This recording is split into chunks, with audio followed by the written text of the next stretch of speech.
Welcome to RFI's Banking Uncovered, the podcast going behind the industry PR, the media spin, the product awards, and the investor reports to look at what's really going on in the customer data, and to ask global thought leaders about their thoughts and views on the future of banking and payments.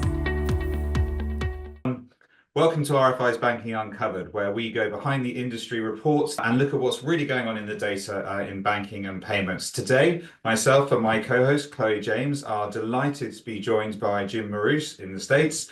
Jim is a top 5 influencer in banking and has been for the last 10 straight years. He is the co-publisher of the Financial Brand. He's the owner and publisher of the Digital Banking Report, and he's also the host of the top podcast, Banking Transformed. So welcome, Jim, and thank you very much for joining us on Banking Uncovered. Hey, great to be on the show today. I appreciate it. Thank you very much. Thank you very much. First of all, what I really want to talk about is one of the big global trends we're seeing, which is switching in consumer banking and its implications. Obviously, there's a lot going on economically. There's a lot going on politically at the moment. Not just in the US. I think this year 3 billion people are going to have voted in democratic elections. But we've got the Fed dropping rates, we've got the ECB dropping rates, we've got the Bank of England about to drop rates. There's a lot of economic kind of like uncertainty and dynamic changes. And then on top of that, we're seeing absolutely seismic shift in consumer attitudes to switching. In the UK, it's up to 20%. In Canada, it's up to 15%. Hong Kong and Singapore, which are the market leaders globally, are both up at a massive 35%. And in the US, RFI's macro monitor data shows that over the last 10 years, consumer attitudes to switching have increased, and those looking to switch from 20% to 25%. And when we look at millennials, that's actually 30%. So a huge amount of activity in the market and a massive appetite for switching. What do you think's driving that? And if you're an incumbent bank and you're looking to either win customers or retain customers through loyalty, what do you do about it when there's that much change going on? Well, it's interesting. The definition of switching, I think, has really changed quite a bit, because when I started banking many decades ago, switching was actually a person leaving one financial institution and going to another.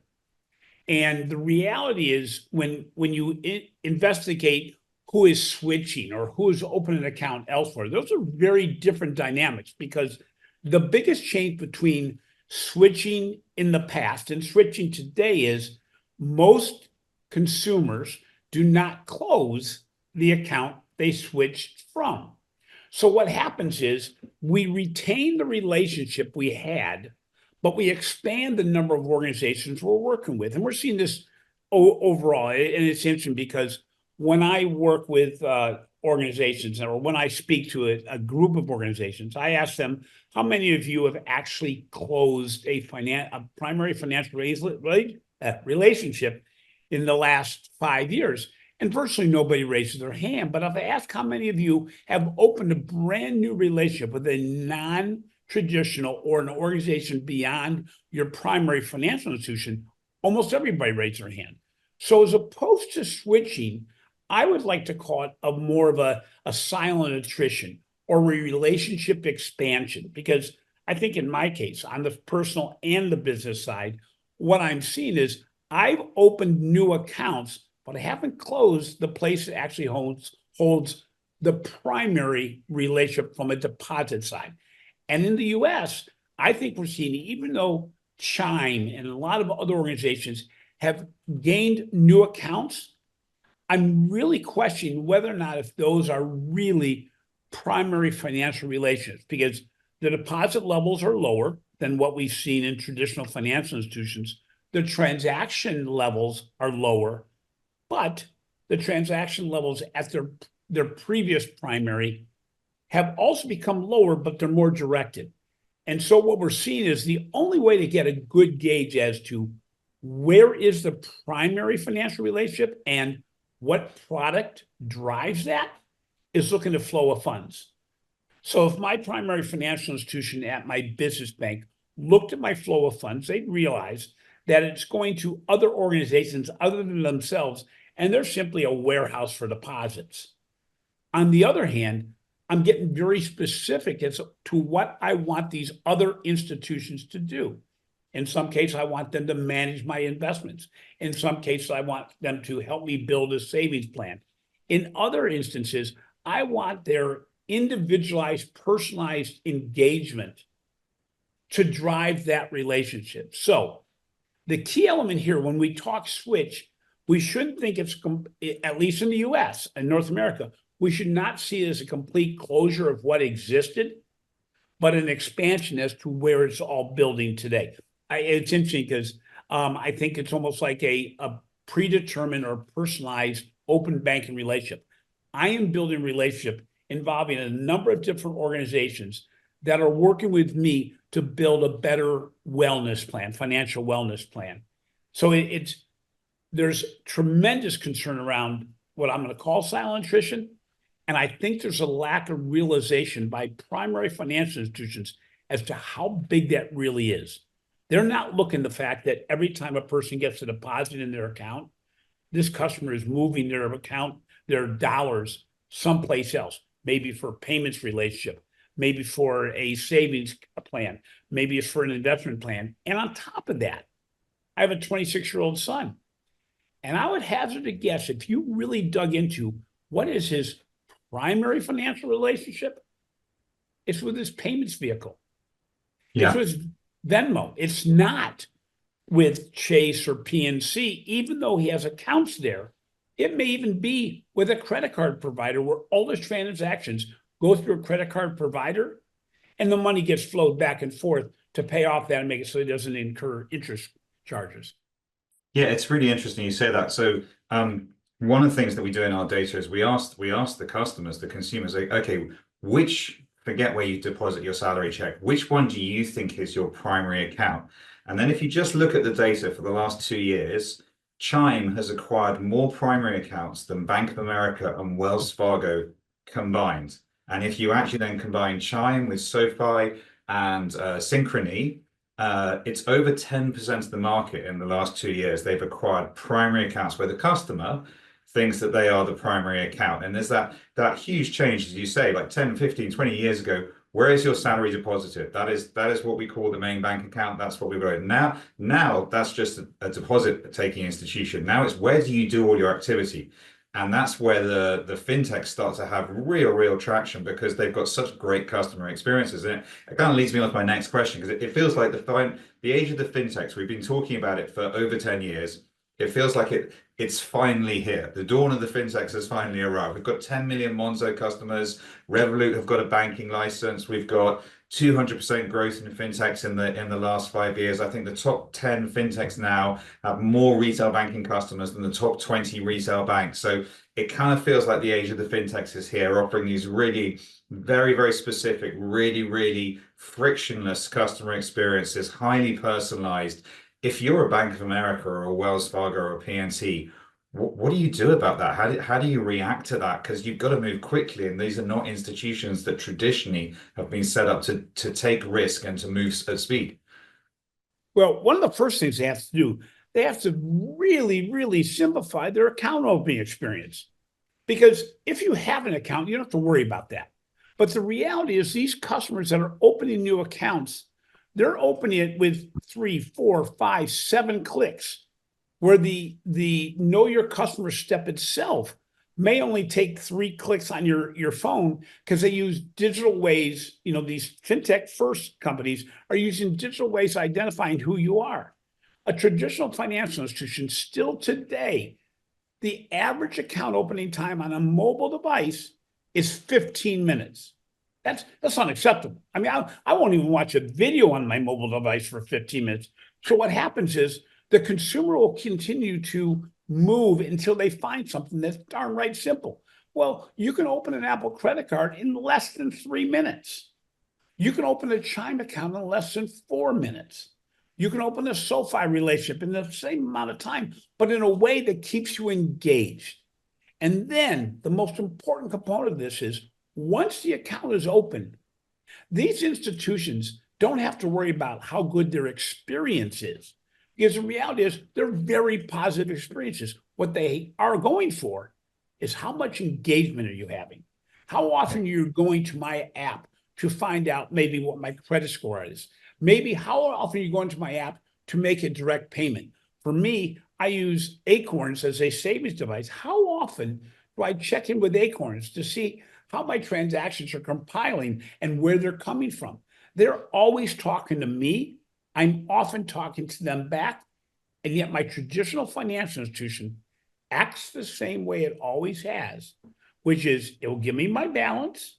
It will allow me to make transfers, but it never prompts me to say, by the way, based on your relationship, this is what we believe you need to do. Yeah, just talking about that idea of financial institutions getting more proactively involved in the life of their customers. One of the things that we've seen, particularly coming out of Asia now, and we were talking to a gentleman called Mohammed Karain, who is the global head of digital banking at Standard Chartered, so a huge Asian consumer customer base, and he was talking about how you now need to be a chat-first institution.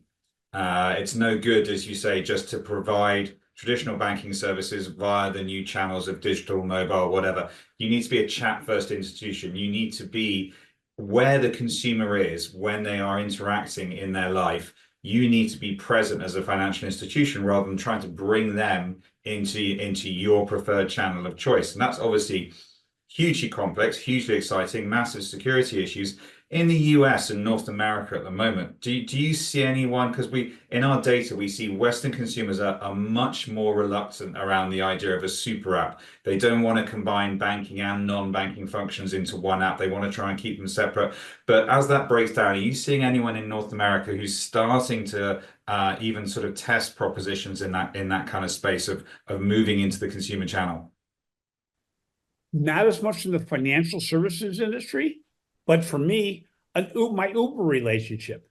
They not only guide me as to my ride sharing as I go into a new city, a hotel, but as I'm on that trip, they engage with me around, by the way, do you want us to order some food for you so it's there when you get to the hotel and you'll have it available to you from one of the delivery services that are there? Do you want to go out to dinner tonight? Here's some recommendations. Then, they move this further that when I'm not doing Uber for driving, they're continually engaged with me with the Uber Eats to say, okay, you're at home. Here's some options. We can have dinner ready for you and delivered to your space. All these are learning experiences. And when you look at just the GPS system in your car, you realize that it's not going from point A to point B. They now tell you where the Starbucks are along your route, where the hotels may be if they know you're going on a long trip. They may be telling you to avoid this one area that through crowdsourcing they have found that's either a speed trap or there's an accident ahead. What happens is intellectually and subliminally in some cases, they are learning who you are, how you act, how you react. We also are not taking nearly enough movement towards asking questions about what the consumer wants. We have numerous research studies that say consumers are willing to answer a lot more questions than ever before because they're being asked them from every organization they work with. And if you do something with that, if you bring values to the proposition, if you do something intellectually advanced to show that you're on their side, that you're showing empathy, you're going to get a greater amount of that relationship. And again, that's not an experience. That's engagement. That's actually proactive discussion. I mean, you talk about a personal relationship. You're not going to really want a dating app if when you go out on a date, all you do is talk about yourself and try to sell whatever your end goal is when you go on that date. The reality is if you ask questions, if you take time to understand the person you're trying to interact with, it's very similar to what we're trying to do, but that what we're seeing at Amazon, what we're seeing at shopping apps that do grocery shopping for you, what we're seeing with Uber, what we're seeing with Airbnb, these organizations continually ask you more about what you're looking for and deliver on it. The financial institutions either take transactional data or they simply take what is the balance and length of the relationship, thinking that they know me.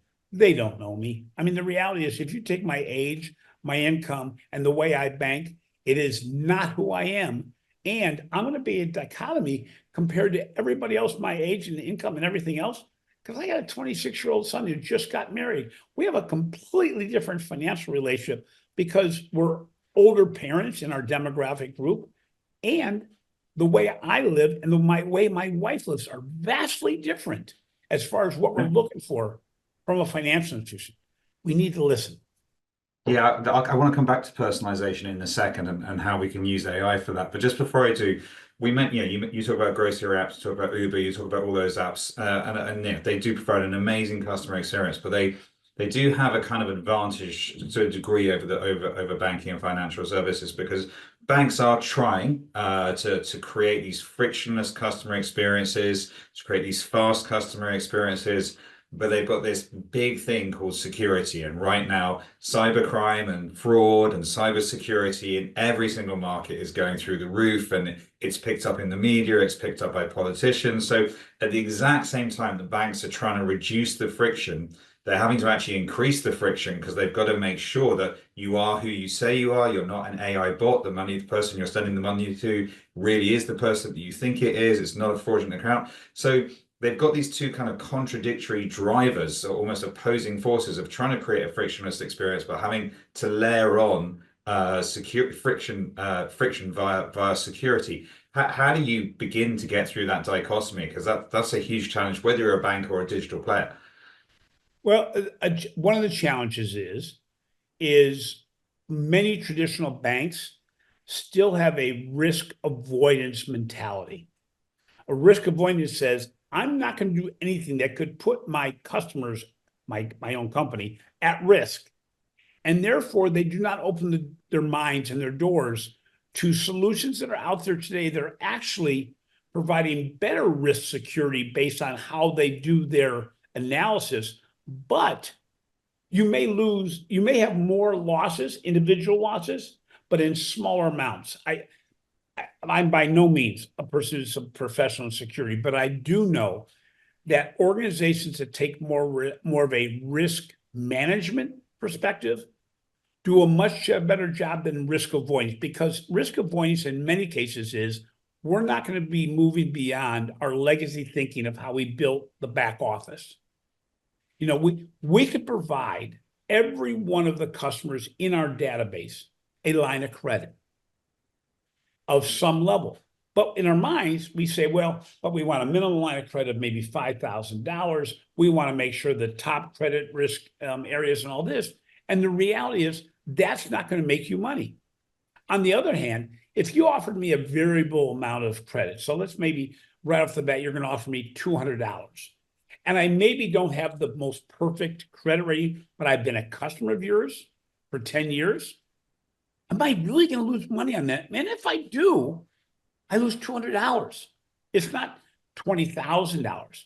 So we have to open up our thinking as to how do we manage the primary services a customer wants, even if it means that all the way down to the very bottom credit bureau rating, but a person who's been with you for a while, you're going to offer $100. That $100 for that customer may be the difference between $70 in fees because of overdrafts and not $70 in fees and overdrafts a month.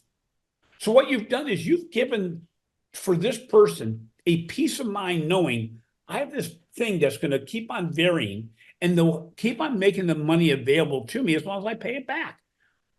We just have to view the relationship differently than we have done in the past.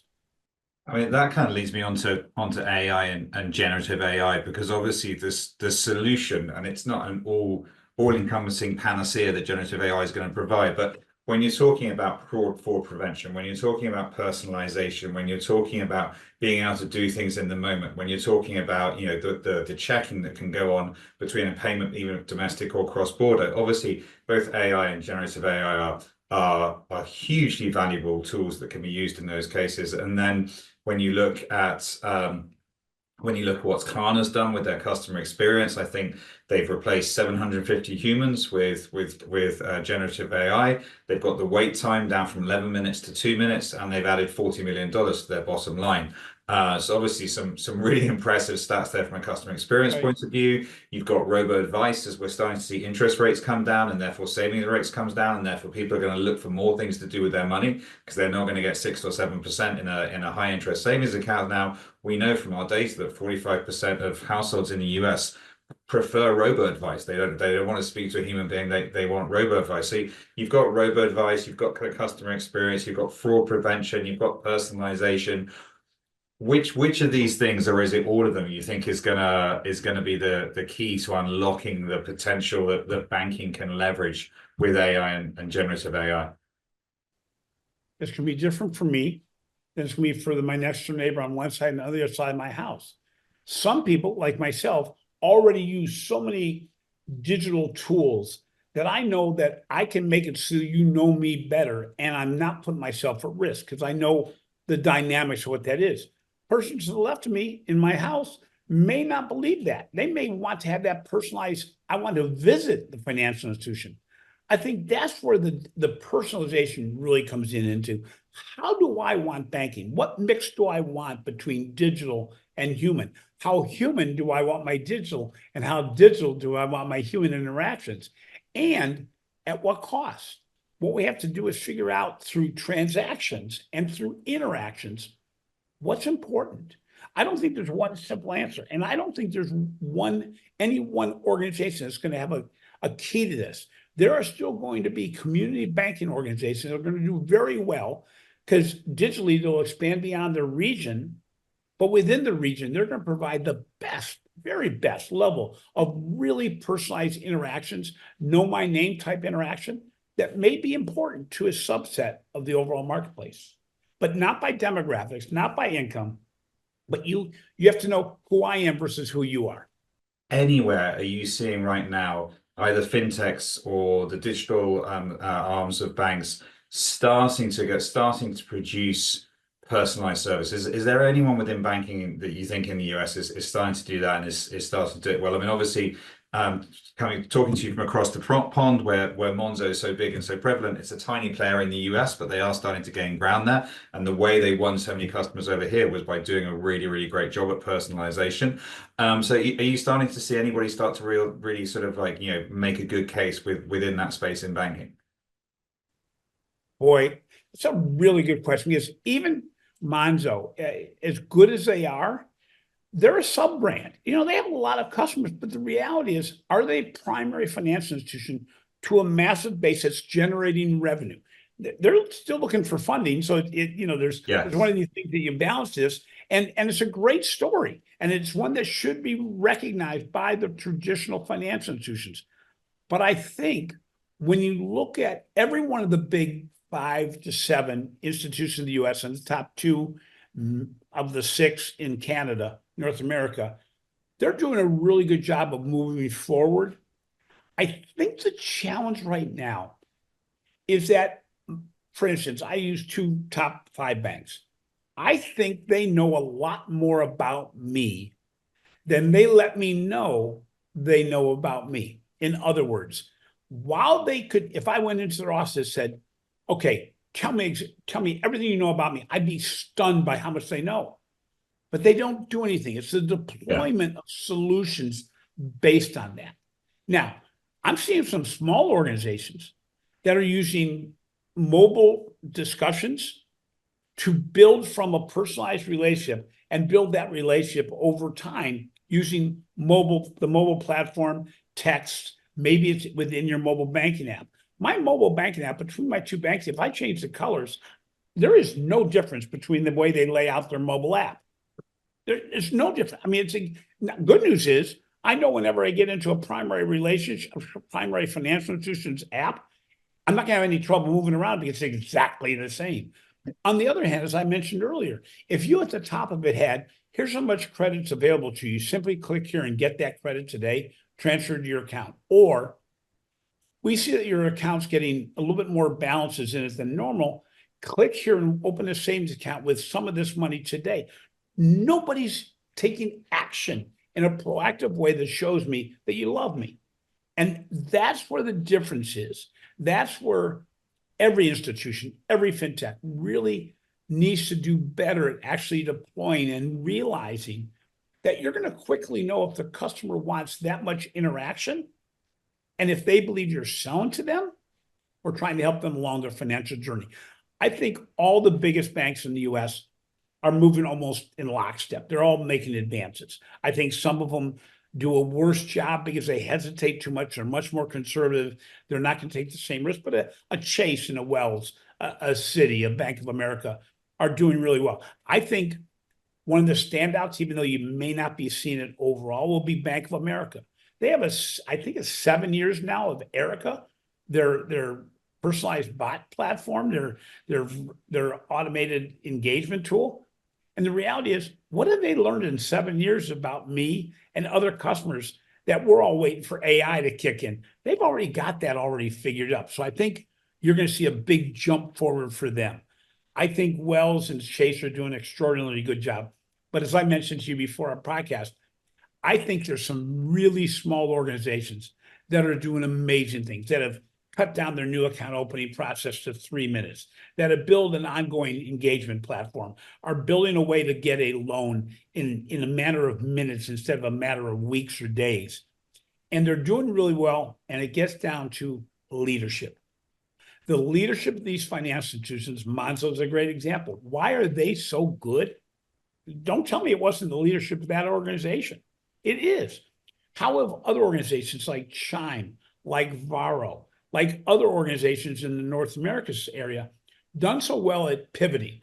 Some of them have been challenged by the economics of the world and knowing how to do things. But if they have leadership that was willing to get out of their own way and not continue to think of banking as it was, they're pivoting. They're making a difference. And there's a lot of great fintechs that serve individual needs, such as credit monitoring or getting credit management tools put in place. What's interesting, I'm still amazed at how much of a lack of integration of these things have been done by the primary financial institutions. And a lot of it comes by the fact that the biggest ones think they can build it within, not going to be as good.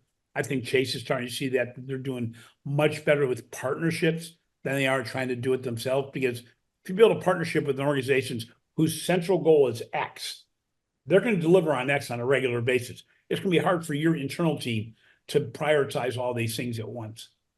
Just talking about the top 10 banks in the US and getting them out of this legacy thinking. So there was a report that came out last week that I caught on Bloomberg by an AI benchmarking company called Evident, where they rank the top 50 banks primarily in the US, but also in North America, across a whole host of things to do with AI. And what they identified was that the top 10 players, and I think number 1 was JP Morgan, number 2 was Cap One, number 3 was Royal Bank of Canada.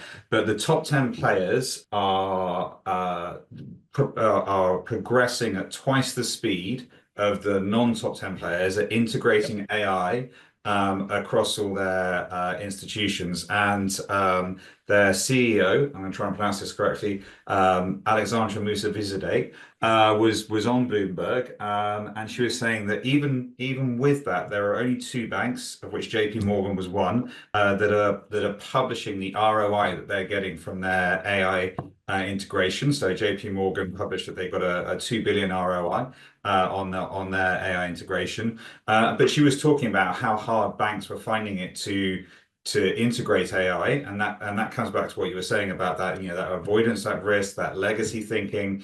So we've just been talking for 30 minutes about all the things to do with personalization, to do with fraud prevention, to do with working with these small fintechs who are identifying a single point of friction and creating a fantastic UX to make that a seamless and frictionless experience. All of that is great as long as these big top, gigantic institutions, the top 10 banks in the US, can open up their thinking and start to work with AI and start to work with generative AI and start to work with fintechs and this new form of banking. Obviously, that's challenging. What are some of the things that what are some of the things that need to happen for more of these banks, Bank of America, Chase, JP Morgan, etc., to be able to embrace this new paradigm? Well, part of it, and it's logical, is that they have to take on more of a long-term thinking. So the evidence report that you're referencing in the previous reports and in this most recent report, a lot of the ROI is generated from efficiency initiatives and investment banking initiatives. So things that you can get a quick ROI metric on that. So if I'm using AI to eliminate or change back office, I know what that impact is immediately. But if I'm trying to use AI to build better relationships, to build better engagement, that is not a short-term play. It's not something you're going to see on some report in this year about what they did last year. This is a longer-term play. Unfortunately, in the mindset of the banking world, that is not the way we work. It's not the way we get short paid. term. Exactly. And so what happens is, as much as we talk about using AI to improve the customer experiences, I will guarantee you the place where they're putting their money is to make banking more efficient. It's internally thought. It's not looking at saying, you're going to make banking better for me. No. And it's sometimes very evident. You're trying to make banking better for you. And part of that could be automating chatbots to take over my human interactions. And you could piss me off as a part of that. And the reality is, again, if I was to build a brand new financial institution, I could do things differently. I'm going to already have the efficiency put in place. But, that is why your biggest organizations, you only have 2 of them that can probably speak to ROI. And some of those top 10 aren't even measuring the impact. They're very cautious. I mean, I know the PNC is in fact, their branding is brilliantly boring. It's very interesting. Their outside branding is calling themselves brilliantly boring, which is really good for shareholders. It's really good for consumers that are worried about trust and security. But it's not really that good from an ROI on experience or ROI on engagement with my consumer, and because they're not taking those risks.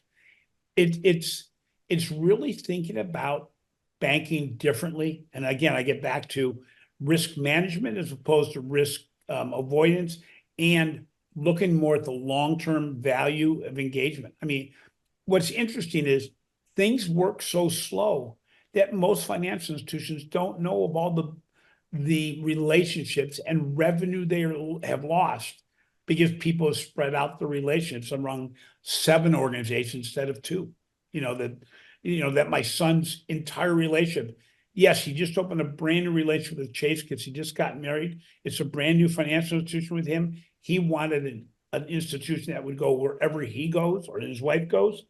But the reality is he's never going to walk into a Chase branch, not on his life. He already has a Chase credit card. I'm saying that drove his decision as much as anything. Yeah, I have 4 teenage boys, and they have a frequent dispute over whether they should. 2 of them are with Monzo, and 2 of them with HSBC, so very, very traditional. And they argue a lot about, like, well, I get this and I get this, but none of them have ever been to a branch or even know what a branch is or have any intention of going there. It's funny what you mentioned. Once when they opened the account.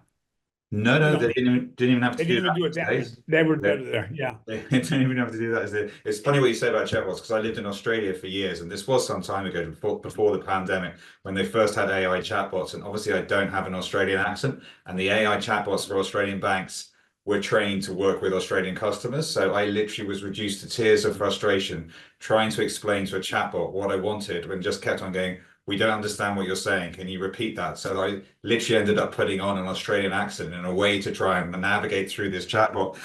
It's great for ROI. It's not great for the customer experience. Jim, it's been absolutely fantastic talking to you. Thank you so much for your time and for sharing your wisdom and your experience and your expertise with us. We haven't been able to discuss everything. I'm really looking forward to my co-host Chloe James talking to you for the next episode of the podcast, part 2 of our interview with you, where I know you and her are going to be discussing customer engagement and brand and innovation and the customer experience. So really looking forward to that. To anybody listening that doesn't subscribe, please go onto Apple or Spotify and subscribe to make sure you don't miss out on part 2, where Jim and Chloe will be discussing brand innovation and customer experience. And Jim, once again, thanks very much for your time. Thank you, and I hope to get together with you soon. Also, write up on some of your reports you've been doing.